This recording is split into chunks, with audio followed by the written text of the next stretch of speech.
சர்வம் கிருஷ்ணார்ப்பணம். இன்று நாம் விஷ்ணு சகஸ்ரநாமத்தில் 47வது திருநாமம் ஹரிஷிகேசாய நம. இந்த ஹரிஷிகேசாய நம அப்படி என்கின்ற திருநாமத்தின் கதையை இன்று பார்ப்போம். வாருங்கள்.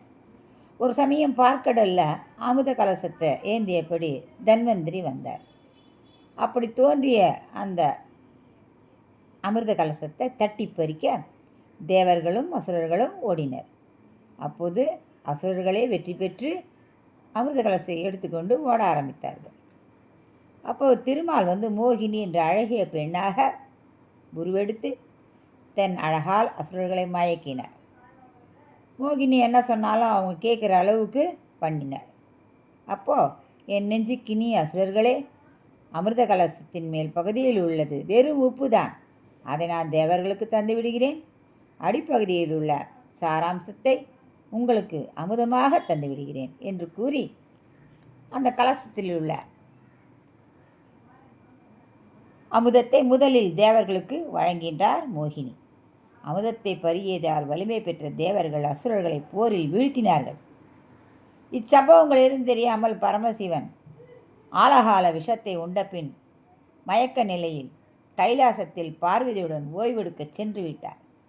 கைலாசத்துக்கு சென்ற நாரதர் திருமால் எடுத்த அவதாரம் குறித்தும் மோகினியை காண வேண்டும் என்று விழைந்த பரமசிவனை பார்வதியும் காரிய வைகுந்தத்தை அடைந்தார்கள்.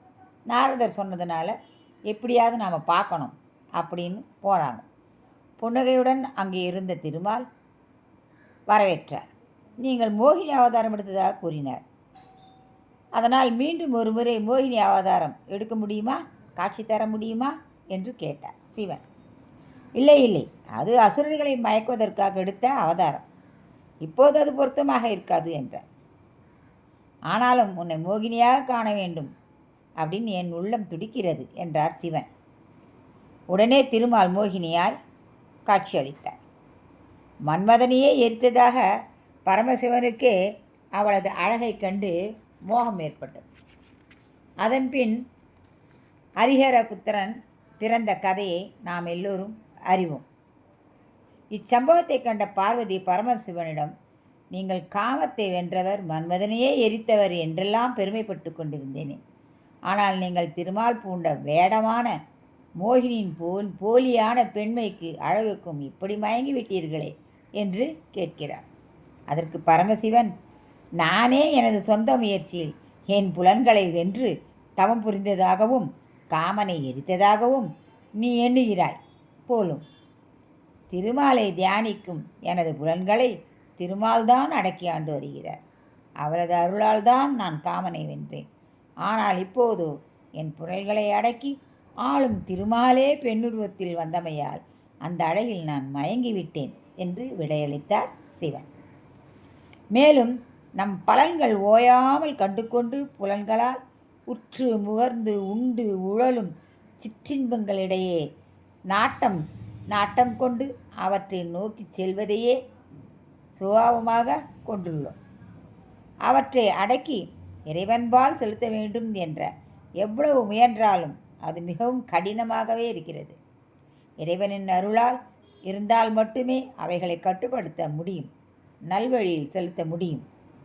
புலன்களுக்கு ஹரிஷிகங்கள் என்று பெயர்.